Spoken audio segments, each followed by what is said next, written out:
Hey guys, I am super excited to share with you what I have going on in my small portable greenhouse outdoors. I have a ton of exciting seedlings that are gonna become all of these vegetables and fruits that I will harvest in the spring, in the summer, and maybe some in the fall.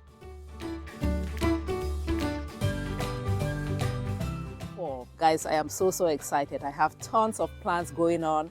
I have peppers, garden eggs, tomatoes, fluted, all kinds of things. Come on, let me show you.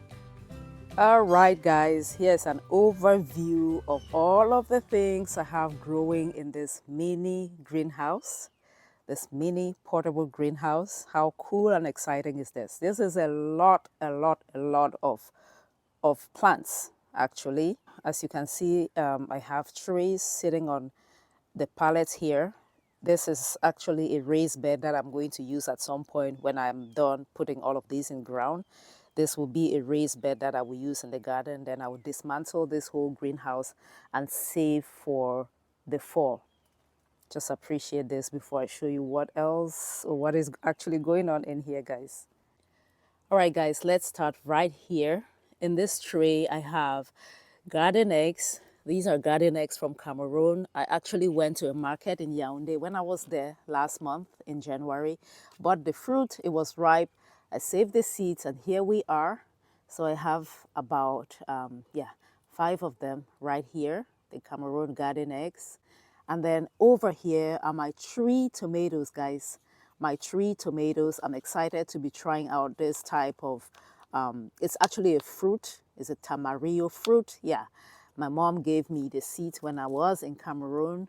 And here we are, 3 tomatoes right here. So far, so good. Moving right along over here, I have a mix of peppers and herbs. Right here we have what is known as tatashe. Tatashe is Nigerian bell peppers. I have 4 of them growing in these little containers. Here is a type of hot peppers, super hot pepper from Nigeria, flavorful. And then here I have celery, which I started from seeds. Everything I started from seeds, obviously. But here are my celery plants starting to form its true leaves, as you can see. And then my rosemary. And then this one I'm super excited about as well. This is a type of peppers from Ghana. It's known as Pakoshito peppers. Doing very well. And then in here, more of the tatashe. And here I put some pawpaw seeds. There's no germination yet. And then in here is where I put my single seed for the single seed 2024 challenge, which I'm growing the watermelon, the white Odell watermelon. And guys, I cannot help myself with peppers. I am growing a ton of peppers. Again, don't ask me where I'm going to plant all of these peppers, but I have the super hots. I'm talking about the Trinidad scorpions, the habaneros, all kinds of hot peppers growing here. Here, let me show you. So I have a ton of hot peppers and the super hots in here. You know, apocalypse scorpion. Well, these ones I didn't have this labeled as random hot peppers. Don't know what they are.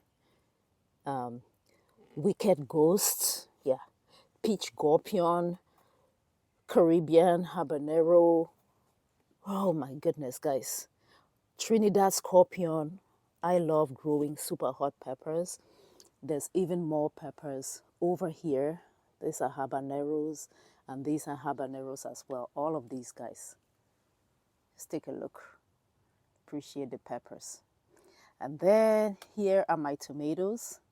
Last year, because I was successful at growing tomatoes, I decided to just 10x everything this year. So I have different types of tomatoes here. Some are hybrid and some are like heirloom tomatoes.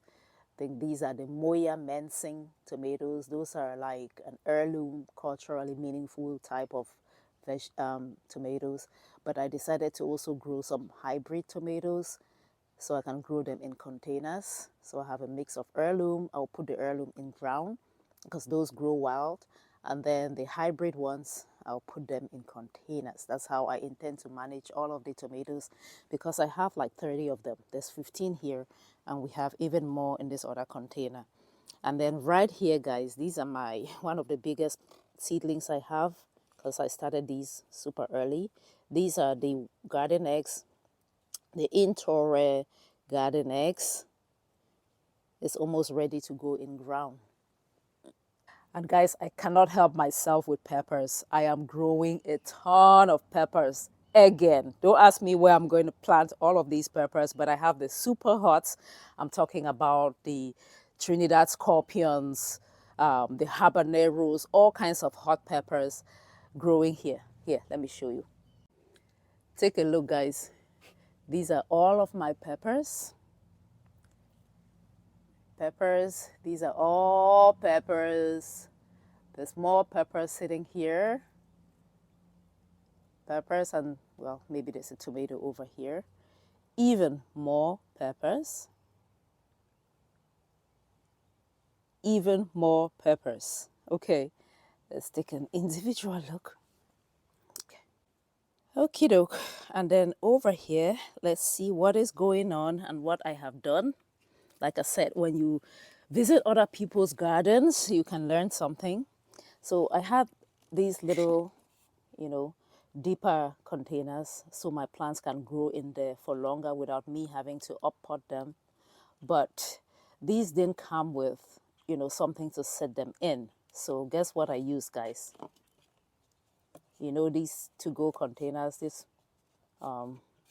meal prep containers. It's perfect. So these are basil, basil. I have like 3 containers of basil. There's 1, 2, and there's one all the way at the end over there. Yeah, right there. I think you can see it. And then here is thyme. And guys, I'm growing my own sugar, my own sweetener, not sugar. I'm growing stevia. I'm so excited. I'm growing stevia, guys. This is stevia. Remember the non-caloric sweetener, it is a plant, so I'm growing mine. And then we have bell peppers, green bell peppers. And then here is mint. And then this is bell peppers, red bell peppers. Then more tomatoes. More tomatoes. That's the basil. And at the very end there, we have hot Carolina Reaper peppers. Oh my goodness, guys. I'm so excited to show you this. If you are from Cameroon or Nigeria, you might recognize this. What this is what is known as the fluted pumpkin. The scientific name is Telferia occidentalis. In Cameroon, we call it okong obong or ikong obong. And some tribes in Nigeria call it ugu or ugu. It is culturally meaningful to people. Some tribes in Cameroon and Nigeria, it is a prized vegetable. It is a vine. As you can see, it produces a very long vine that crawls or climbs. So that is what we have going on here. I have a lot of them at different stages of growth. You can see the ones that I planted the earliest. It has formed really long vines. I've gone ahead and pruned some already, but I plan to not prune some at all because I'm trying to see if I can grow them all the way to seeds. See, when it just germinates, it looks like this. And then it starts to grow very quickly. And then guys, guess what I have in this container right here? Guess. That is nkui. Nkui. I'm just going to leave it at that. I'm going to share more updates about that vegetable, but that's my nkui. I'm finally succeeding in growing the nkui here in Houston. All right, let me step outside of this greenhouse and show you around the greenhouse so you appreciate how small it is, and also show you something that I did to help with problems of overheating in this greenhouse. So that's my greenhouse, guys. You saw me open the doors to let in air for circulation. I opened the doors and I opened all of the windows. So it has a door here, which is just zip up, and then it has a window with a mesh covering. So it gets quite hot during the day in Houston, so I have to open the doors and the windows. But